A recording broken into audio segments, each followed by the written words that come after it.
If you are having an issue with people disrespecting you, belittling you, saying negative things to you, if you are feeling frustrated because you're being overlooked, you're being discounted, it's almost as though you are non existent to people, the utter disrespect of it all.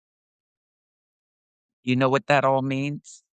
It means more than likely you don't have a people problem, you have a boundary problem.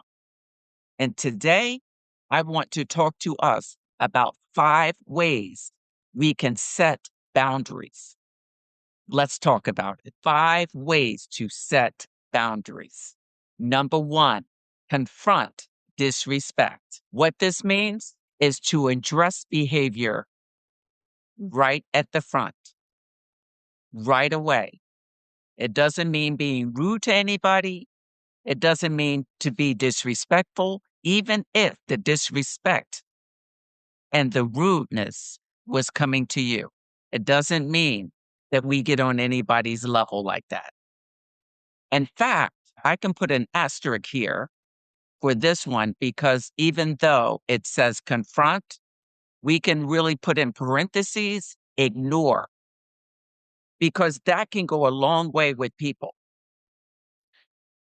Another thing is when we can speak up, we can speak out, but again, we don't want this to be a big deal.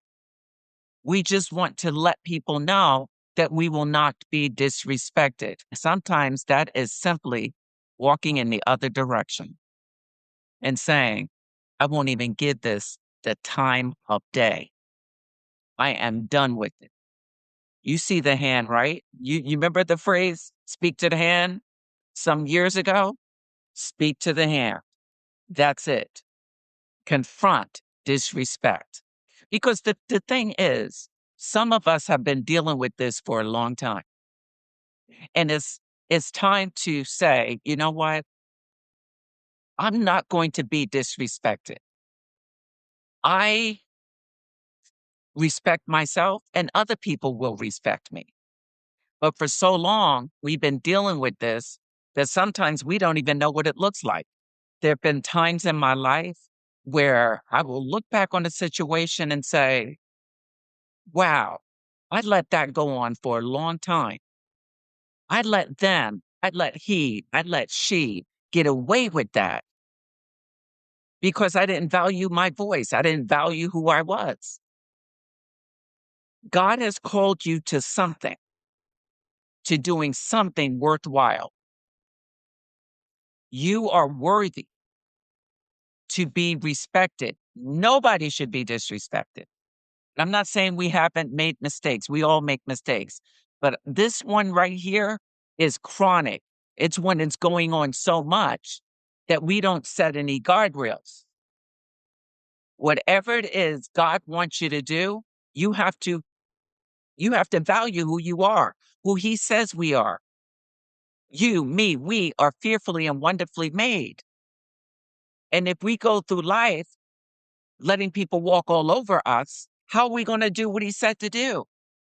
How are we going to take that idea he put in us and speak about it and move on it when we're not even feeling like we are worthy, that we are valuable, because we're letting people treat us in a dirty fashion?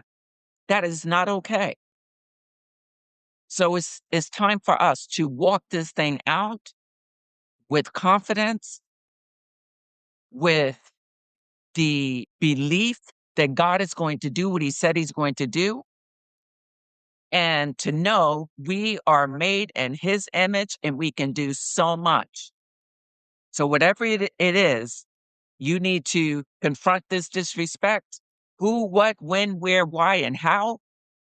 Then you have some thinking to do and some action to take. Yes. The next one is to guard your mindset. Now, this one is about protecting your peace. This is a big one. as well. Because if you are letting people get into your head, taking up space, renting space, buying land in your head, that's an issue.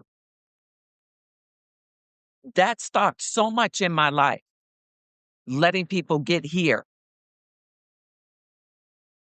There was one person in my life who would always say negative things to me, backhanded things, subtle, never gave me a compliment in 10 years when I was in this particular place.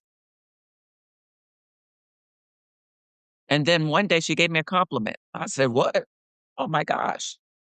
Right?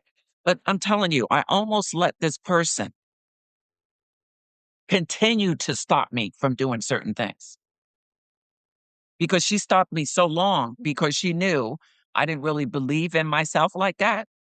Even though I was confident in some areas of my life, some other areas of my life, I let people really rule over me.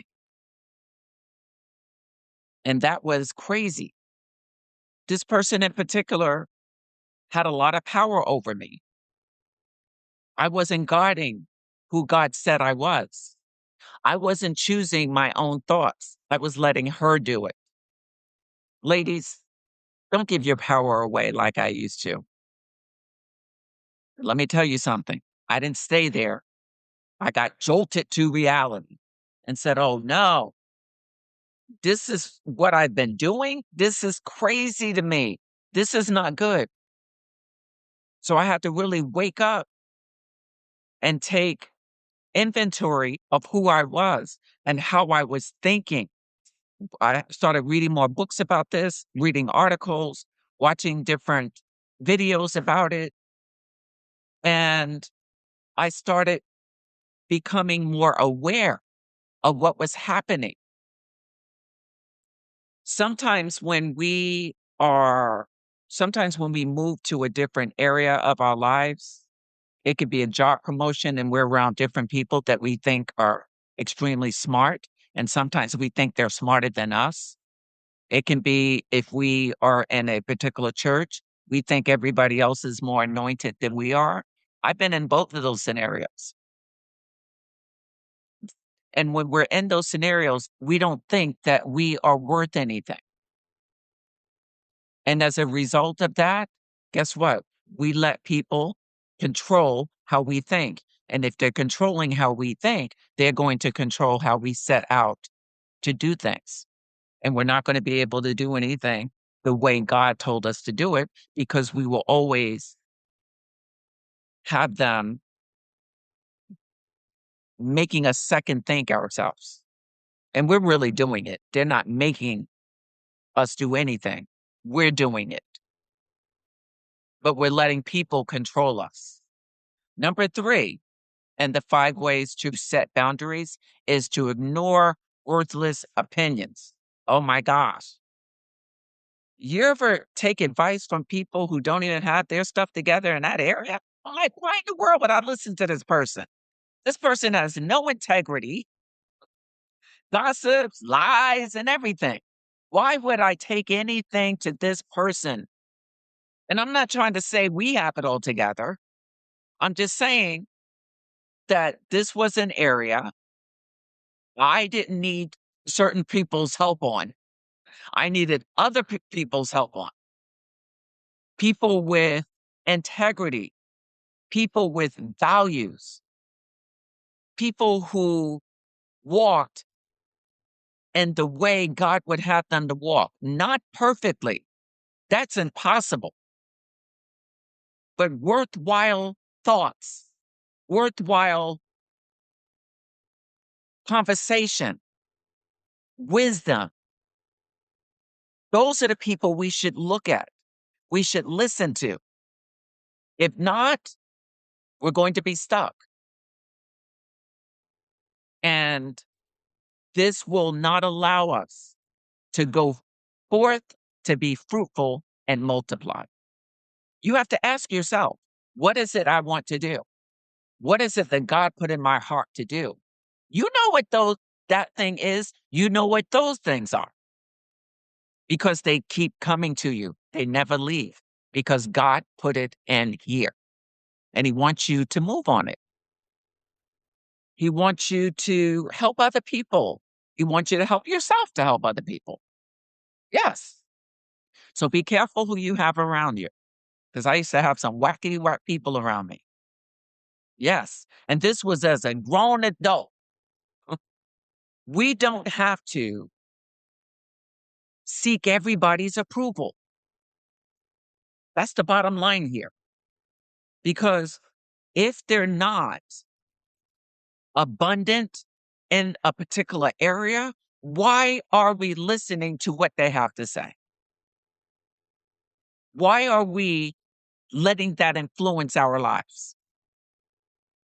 That stopped me too. All of these, every last one of them I'm talking about, I walked in them for years. So I can definitely speak on these things. Let me tell you something. Yes. Let me say this. I have a lot to do in this world. I have a lot to do in this lifetime. And so do you. So you have to ask yourself, what have I allowed in my life that have stopped my flow? My flow, my glow, my flow up, my glow up, my blow up. Because I've been listening to the wrong voices. A lot of you, you already know what these things are. I just want to come and remind us because I needed somebody to remind me. And I really didn't have anybody. So that's why I'm really glad I'm able to do these messages to speak on this because maybe you don't have anybody either. But now I have great people around me, positive, secure, not walking in jealousy or envy. Distance yourself from those people, guys. And it doesn't matter if they're family or friends. And I know we have to do certain things with certain people, and that's okay. We can do that, but we don't have to engage with them. We don't. And we can still love each other and have a great time together. And then some, you don't, you, me, we don't even have to be in their presence. You know who those people are. Okay. Number 4, walk away from drama. Walk away, leave negative conversations, leave negative people, places, and things. Just say, this is not for me. God has not called me to this. And I am exiting from this. You know what that looks like.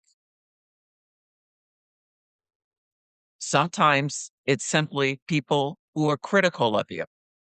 Every time have something negative to say. That was the person I was talking about. Nothing ever positive. She was even rude to my kids one time. And let me tell you, number one, confront disrespect. Or I most definitely confronted her on that one. It was a great civil conversation, but I told her that was not cool and can never happen again. Yes. Sometimes, though, guys, walking away from the drama, what that usually means is that you're simply choosing peace over proving a point. Mhm. And guess what? You can even be right, but you don't have to prove anything to anybody. Just say, I'm done with this. And you can say it to yourself. You don't even have to say it out loud. You don't have to say it so anybody hears it. You can just say it and then make the decision that you're not going to deal with this anymore. Because some of us are really swept into the drama and we stay there. and we don't have anything about ourselves that will allow us, we think, to leave. But you do have it in you to leave. You do. And if you continue to stay in that situation or those situations, you're going to find yourself like I was, just really unhappy and miserable around certain people. Okay, let's go to number 5. Oh, this one was another big one for me. Stop over explaining. Still have to stop myself from doing this one. Really, I'm like, they don't need to know all of that. We got to stop it. That's a boundary too. Yes, that is something that we need to set a boundary, set a stopping point, and say, I can't go, not today. I'll think about it. We don't have to give any reason. We can simply say no. People ask why. It's just a no. Now, depending on who we're talking to, where we are, and all those things, and the who, what, when, where, why, and how, sometimes we can't simply say no. Let's be real. Okay. However, though, we can come up with different language, different conversation, different words, different dialogue to say what we mean in the most respectful, honorable way without explaining, explaining, and explaining. Simple words can be powerful words. Yes. Just recently, I was talking to someone about a particular decision I was making. When I got off the phone, I said, I didn't even need to say all of that. So, guys, these are some things that are works in progress. We might be further along with some than others, and that's okay. It's about being better, faster, and stronger in our lives. That's it. Yes. So let's recap here. The 5 ways to set boundaries is confront disrespect. And that asterisk, maybe we can put like a sub bullet with the confront, right? Ignore. These are only 5, so I have to stick with 5. All right. Number 2, guard your mindset. Number 3, ignore worthless opinions. Number 4, walk away from drama. And number 5, stop over explaining. Ladies, we can do all of these things. They might not come and they will not come all at once. We can focus on one and move on to the next one. Or maybe you have some of these mastered already. Very good. Just know that we can overcome every last one of these. And I could have talked about even more, but I just wanted us to get the foundation of how we can start setting boundaries and move on out from there. Now, ladies, look, one of the really great things I love about these messages is that I can take part of my life and share it with you and say, if I can get over this, you can get over it. Yes. And some of the things that I have created in my Sharon store, the Sharon store, womenofmovement.org/store, or the Sharon store, womenofmovement.org/the Sharon store, or store, doesn't matter, is that I have some great things for you to just take a look at that can help you move quicker through those boundaries. Okay. So take a look at the resources at the Sharon store, download something, and really take it seriously, whatever it is you download. I have a checklist.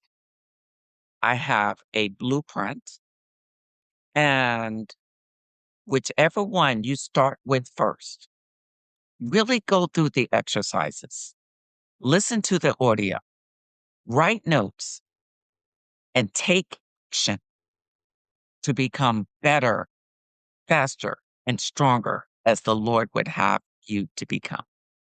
We can get there. We just have to make a move. Just one move will get us there. Sharon, the Faith Coach. I'm also an activation voice coach and a consultant as well to Christian female professionals, to Christian female women. And if you want to have a conversation with me, the Sharon Store is where you can see me. All right? Where you can contact me. And let's get together. Also, guys, thank you so much for tuning in to Women of Movement on YouTube and my Mastering the Mic podcast. I'm also on TikTok. Just know that you can get what you want in your life. You can. You don't have to wait for anybody to give you the go-ahead. You can do it right now. You can start with one thing. Thank you for tuning in to the Mastering the Mic podcast with me, Sharon Shannon. I help Christian women who are holding back and who want to speak up and own their voice, whether in ministry, leadership, business, or everyday life. Go to womenofmovement.org/The Sharon Store to see what we're doing. If today's episode encouraged you, subscribe, leave a review, and share this podcast with another woman who needs to be reminded that her voice matters. Until next time, remember, God did not give you that voice to hide. He gave you that voice to glorify Him. So keep showing up, keep speaking with confidence and boldness, and keep mastering the mic.